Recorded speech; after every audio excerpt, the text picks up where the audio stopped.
Hi everyone, मैं आई हूँ रोम और ये मेरी पहली सोलो ट्रिप है। मैं जस्ट अभी अपने होटल से निकली हूँ। मैंने एक टूर बुक किया हुआ है कोलोजियम और बाकी 2-3 फेमस जगह हैं उनके लिए भी, बट अभी टाइम है। पर मैं पहले ही निकल गई आसपास की जगह देखने के लिए। जगह जगह पर ये वाले फ़ोन लगे हुए हैं यहाँ पर अभी भी। इसको तुम यूज़ कर सकते हो अगर तुम्हें कोई एम्बुलेंस या पुलिस वगैरह को बुलाना हो, या फिर बाई चांस तुम्हारा मोबाइल गुम गया और तुम्हें अपने होटल वगैरह में फ़ोन करना हो, लाइक तुम यहाँ पे कार्ड इंसर्ट कर सकते हो और कॉल कर सकते हो। इस पूरी स्ट्रीट में आपको दिख भी रहा होगा ये आई नो आपको लग रहा होगा कि मैं गलत बोल रही हूँ, बट पूरे यूरोप में जे को वाई प्रोनाउंस करते हैं। इस पूरी स्ट्रीट में कपड़ों के आउटलेट्स हैं, ज्वेलरी के outlets, purse, bag, shoes.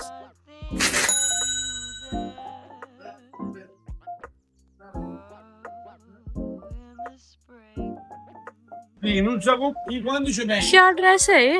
È bella l'illuminazione. No,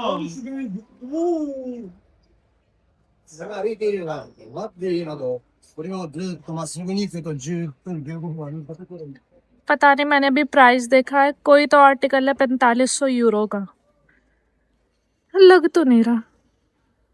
anyway, अब फाइनली शॉप्स खुलने शुरू हो गई है और टूरिस्ट भी मोस्टली बाहर आ गए हैं घूमने के लिए। मैं इटली फर्स्ट टाइम नहीं आई हूँ, मैं इससे पहले भी आई थी बट रोम नहीं आई थी। रोम मेरा फर्स्ट टाइम है, बट इटली पूरा ही सुंदर है।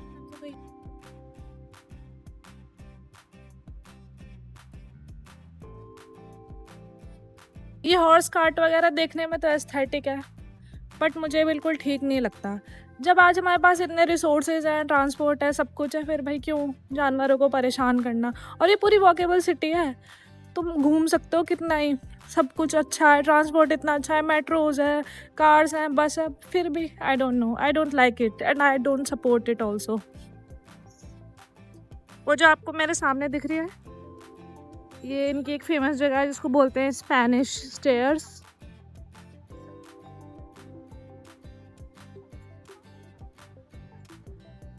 Let me show you from close.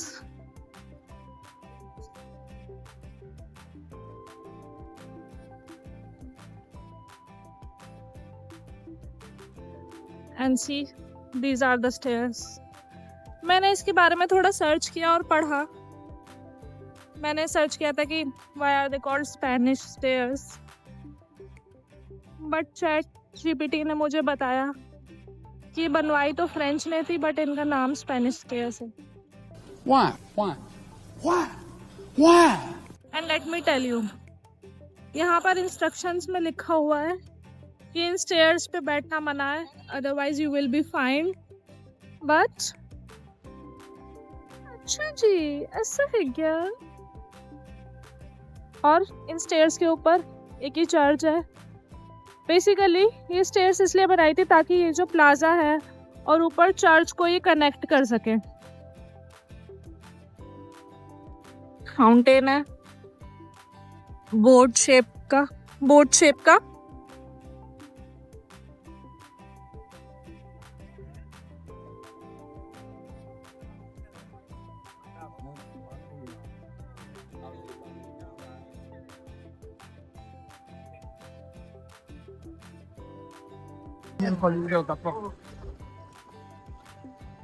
This is kid शैली house, if you know you know. वो अपने लास्ट टाइम पे यहीं पर थे और अब इसका शायद इन्होंने म्यूजियम बना दिया है।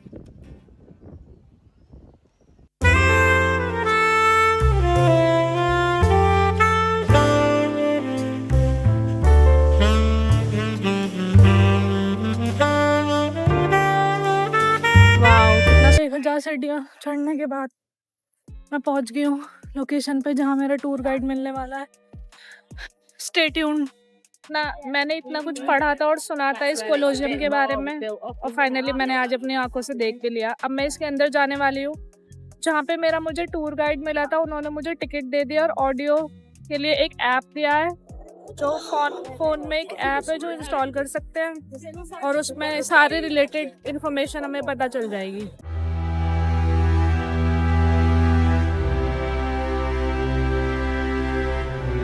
सिक्योरिटी चेक इन के बाद अंदर कोलोजियम में एंट्री हो गई है। आगे चलते हैं।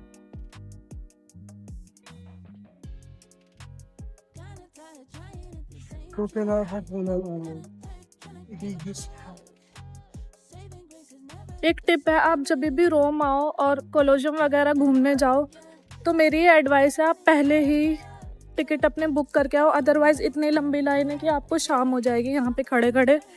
पहले से ही अपने टिकट बुक करके आया करो यहाँ पर।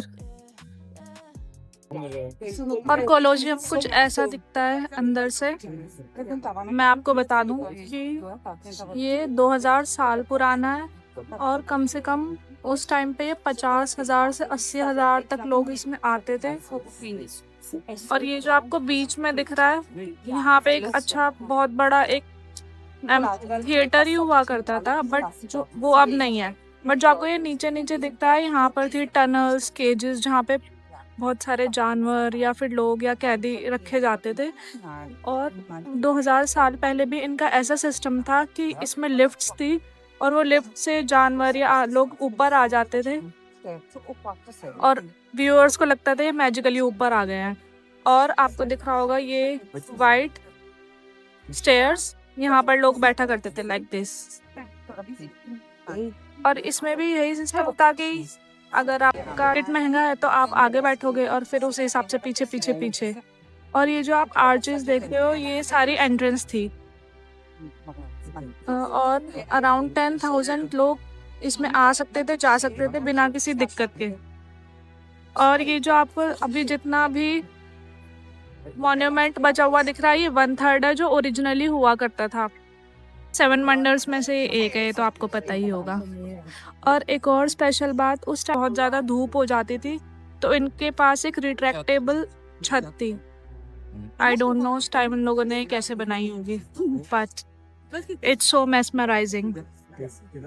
और ये फेमस था अपने ग्लैडिएटर फाइट्स के लिए। यहाँ पर लोग आते थे ग्लैडिएटर फाइट्स देखने के लिए। और बहुत सारे एक्सोटिक एनिमल्स भी लाइक लायंस, क्रोकोडाइल्स, उनको बहुत दूर दूर से इंपोर्ट किया जाता था रोम में इसी पर्पस के लिए। आई थिंक ये कुछ स्टोन्स हैं उसी टाइम के जो इन्होंने प्रिजर्व करके रखे हुए हैं। सी फ्लावर।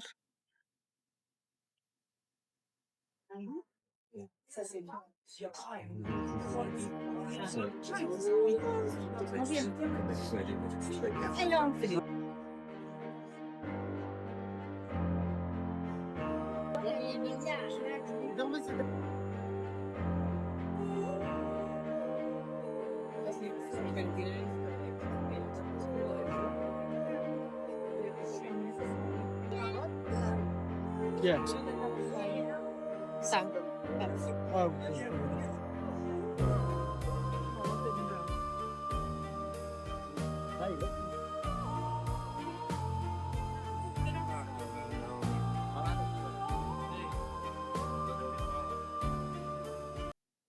कोलोजियम की जितने भी एंट्रेंस है सबके ऊपर एक नंबर लिखा हुआ है, पता नहीं दिख भी रहा है नहीं।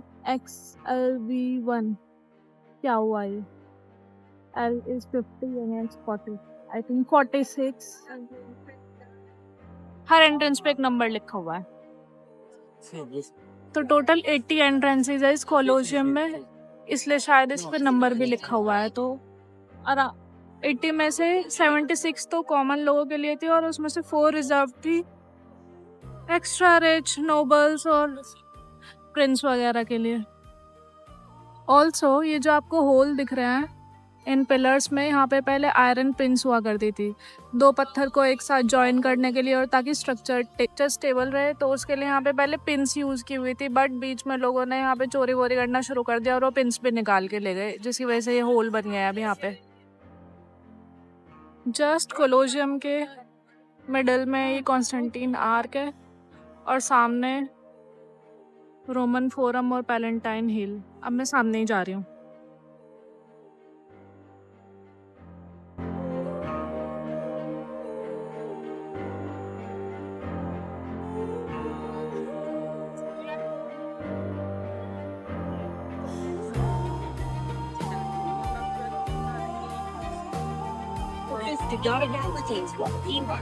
सी द लाइन, ये सारे लोग यहाँ पर टिकट लेने के लिए खड़े हुए हैं, नेवर एंडिंग।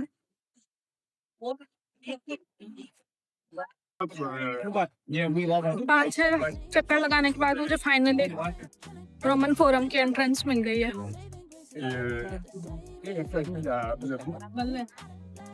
जितनी लंबी लाइन मैंने अभी आपको दिखाई थी उन लोगों की जो लोग टिकट खरीद रहे थे, उससे भी दुगनी लंबी लाइन है उन लोगों की जिन लोगों के पास ऑलरेडी टिकट है। Oh my God. So I don't think मैं आज यहाँ पे जाऊंगी, क्योंकि बहुत तेज धूप हो गई है और लाइन भी बहुत लंबी है। कल देखते हैं। Hell no, man. What? अब मैं थक गई हूँ चल चल के, तो मैंने अब थोड़ा बैठ गई हूँ। अभी मैंने चेक किया 9 बजे से 12 बजे तक 10,000 स्टेप्स तो मेरे ऐसे ही हो गए हैं।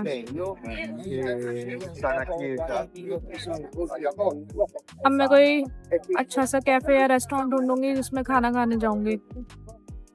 मैंने डिसाइड किया है कि मैं लंच करने ही जा रही हूँ। मेरी ऑफिस की एक कलीग है जिसने मुझे एक पास्ता प्लेस सजेस्ट की थी। मेरे ऑफिस की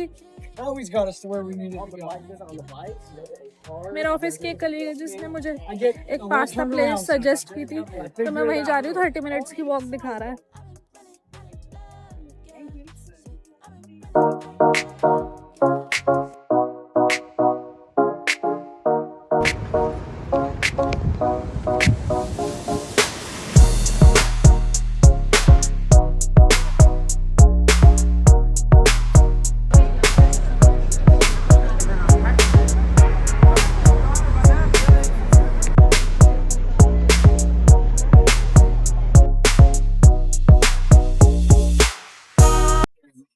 रियलिटी चेक गाइस, मैंने जहाँ से चलना स्टार्ट किया था सुबह, मैं वहीं आ गई हूँ, बिल्कुल स्पेनिश स्टेयर्स के सामने। और अब देखो स्पेनिश स्टेयर्स की हालत।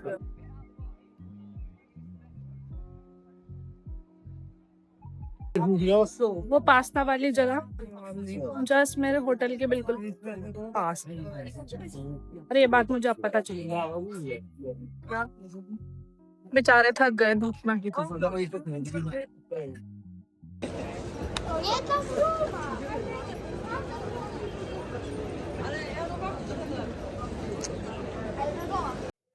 और गाइस, जिसके लिए मैं इतनी तेज तेज चलते हुए आ रही थी, वो पास्ता प्लेस जो कि एक हिडन प्लेस थी, I think it is not hidden anymore. Let me show you the line.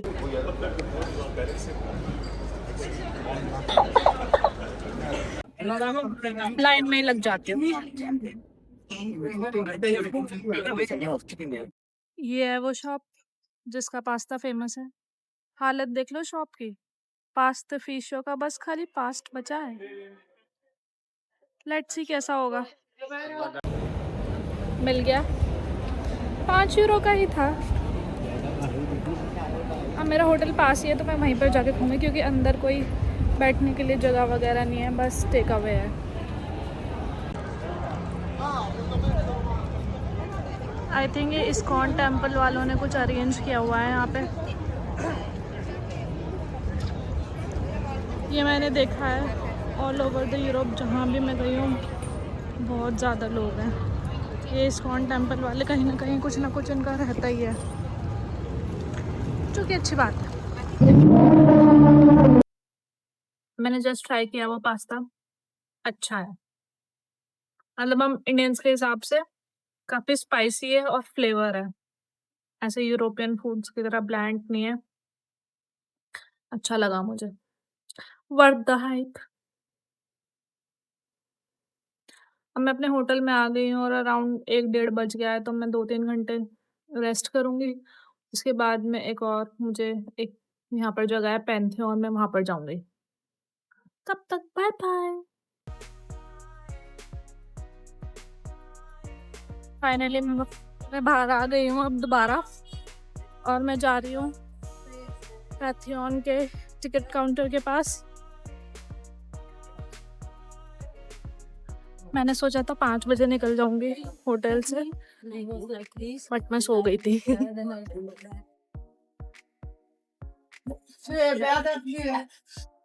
मैं आ गई हूँ पैंथियन और बाहर से ये कुछ ऐसा दिखता है। और ये जो आपको एनग्रेविंग दिख रही होगी ना, ये लैटिन लैंग्वेज में लिखा हुआ है। ये स्टार्टिंग के जो वर्ड है मगरिप्पा, ये इसका जिसने इसको बनाया था उसका नाम है।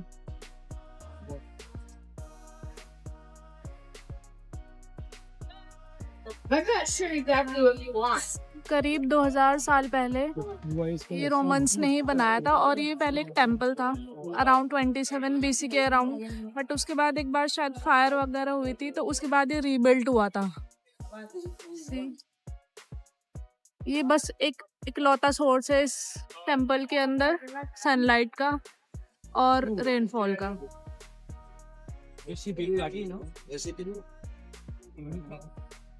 मेरी तो समझ से बाहर है इन्होंने कैसे बनाया होगा पूरा स्पेयर। और मैंने अभी पढ़ा कि जितनी इसकी यहाँ से वहाँ तक हाइट है उतनी ही इस स्फेयर की डायमीटर है। तो पूरा एक परफेक्ट स्पेयर इसके अंदर आ सकता है। पहले ये रोमन टेम्पल था, रोमन गॉड्स की यहाँ पे पूजा होती थी, बट अब ये एक कैथोलिक चर्च बन गया है।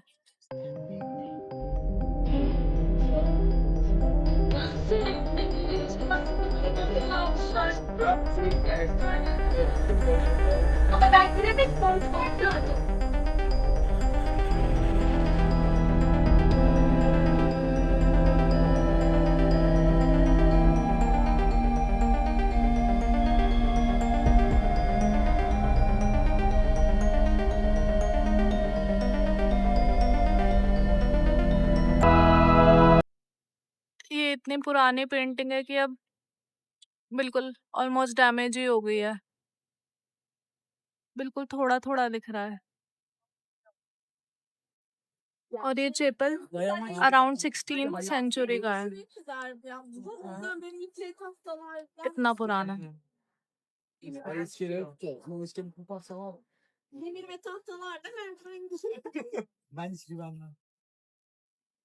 सी ऊपर सीलिंग्स पे भी कितनी सुंदर, पता नहीं मेरे तो समझ से बाहर है क्या बना हुआ है, बट बहुत सुंदर है।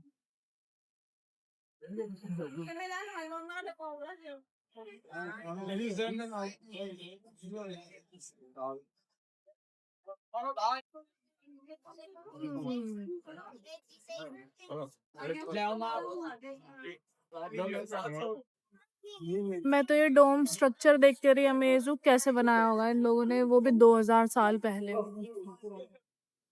सारी चीजें एक एक डिटेल समझने के लिए तो यहाँ पे कम से कम 10-15 दिन तो चाहिए। इतनी सारी चीजें, इतनी सारी छोटी छोटी डिटेल है, गूगल पे मिलने तो मुश्किल है।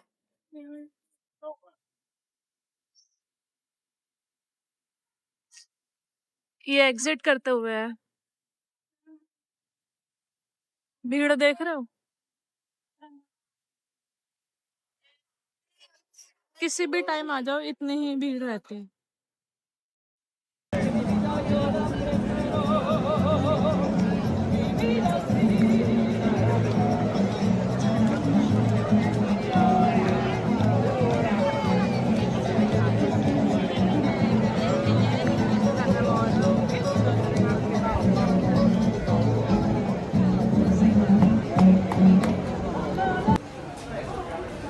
मैं कैफे में आई हूँ कॉफी पीने। सी इटालियंस इनमें कॉफी बनाते हैं, मोका बोलते हैं इनको, मोका।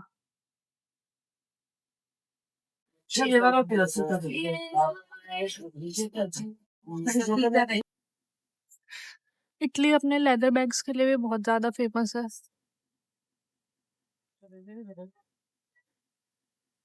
बैग्स अच्छे हैं बट मैं खरीदूंगी नहीं। बैग्स अच्छे थे बट मैं लेदर की कोई भी चीजें यूज नहीं करती। पीयू लेदर कोई अलग बात है बिकॉज वो सिंथेटिक होते हैं, रियल एनिमल्स की स्किन से नहीं बनते वो, तो मैं लेदर प्रोडक्ट्स अवॉइड ही करती हूँ। सामने आपको दिख रहा है, ऐसा लग रहा है ना चॉकलेट फाउंटेन है, बट नो, दैट्स वाटर। बहुत भीड़ है इस शॉप पे।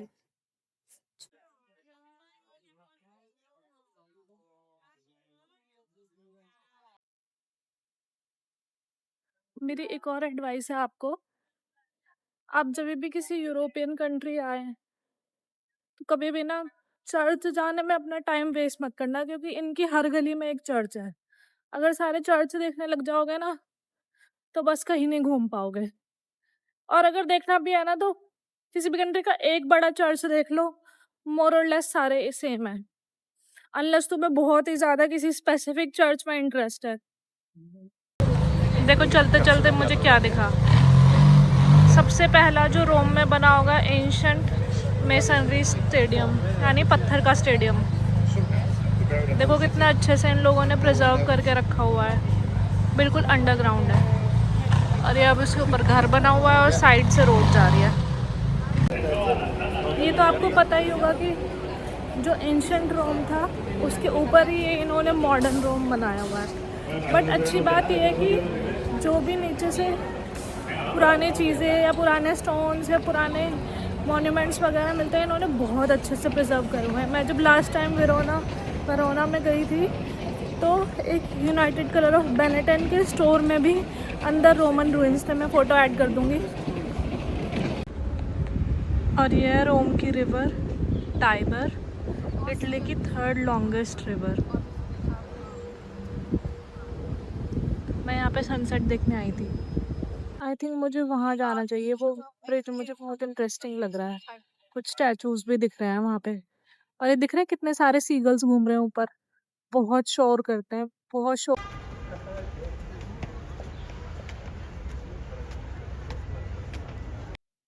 सामने वाले ब्रिज पर ही जा रही हूँ अब मैं, वो ज्यादा हैपनिंग लग रहा है।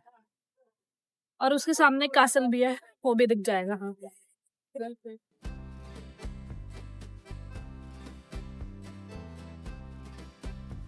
फाइनली सनसेट हो गया है। सुंदर गोल्डन लाइट आ रही है फेस पे।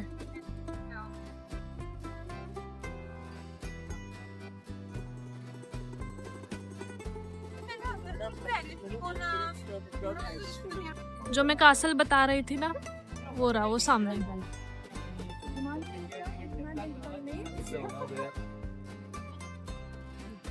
अब एक और ब्रिज दिख रहा है यहाँ से, जो मुझे इससे भी ज्यादा सुंदर लग रहा है। चलो पहले कासल के पास चलते हैं, फिर देखते हैं वहाँ जाना है या नहीं।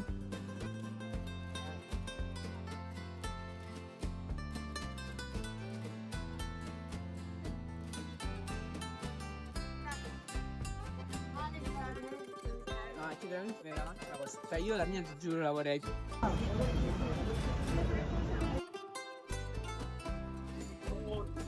इस पूरे ब्रिज पे ये 10 एंजल्स हैं और ये डिपिक्ट करती हैं पैशन ऑफ क्राइस्ट।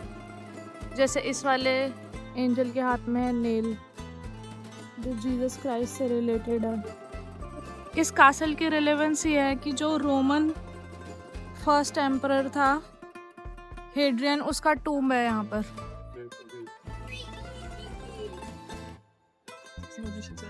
और ये देखने में सच में बहुत पुराना लग रहा है। भाई इतना कुछ है ना यहाँ पर देखने को, बहुत ज्यादा टाइम चाहिए। आई थिंक मुझे पूरा रोम अच्छे से देखने के लिए 1 महीना चाहिए यहाँ पर, और साथ में एक इंसान जो मुझे सब कुछ समझाता चले कहाँ क्या हुआ था। अभी तो बार बार मैं गूगल खोल रही हूँ, सर्च कर रही हूँ, गूगल खोल रही हूँ, सर्च कर रही हूँ। बट बहुत सुंदर है, बिल्कुल मेरे टाइप की जगह है। मुझे ऐसी हिस्टोरिकल जगह बहुत पसंद है। ऐसा सही ना, सेम ब्रिज प्राग में भी है, चार्ल्स ब्रिज करके। उसके ब्रिज के भी ऊपर वो बड़ा है, इससे लंबा है इससे, और उसके भी साइड में स्टैचूज लगे हुए हैं बहुत सारे। बट ये भी सुंदर है।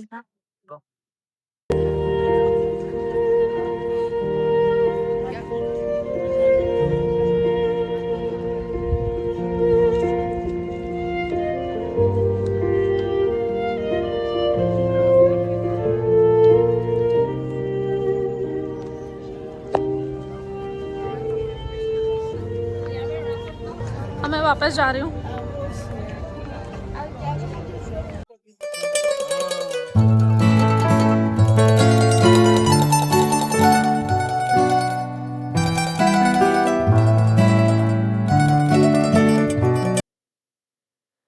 आज मुझे सारा दिन तो हो गया है घूमते-घूमते, बट सोलो ट्रिप सोलो लग नहीं रही है क्योंकि मैं बीच-बीच में बोल रही हूँ और व्लॉगिंग भी कर रही हूँ।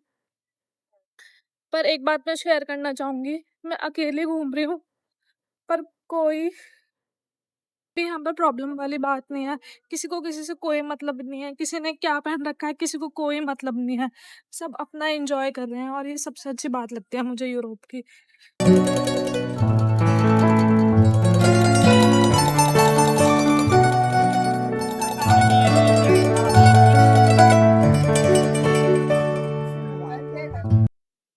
ये एक और काफ़ी लाइवली सी प्लेस है तो मैं बैठ गई हूँ, मैं चलते-चलते थक भी गई हूँ। और बस अब मैं डिनर करने जाऊँगी। बस और आज का दिन यहीं पर एंड करते हैं, मैं और नहीं कुछ भी रिकॉर्ड करने वाली। बहुत लंबा हो गया आज का दिन। बाय-बाय, नेक्स्ट डे पे मिलते हैं।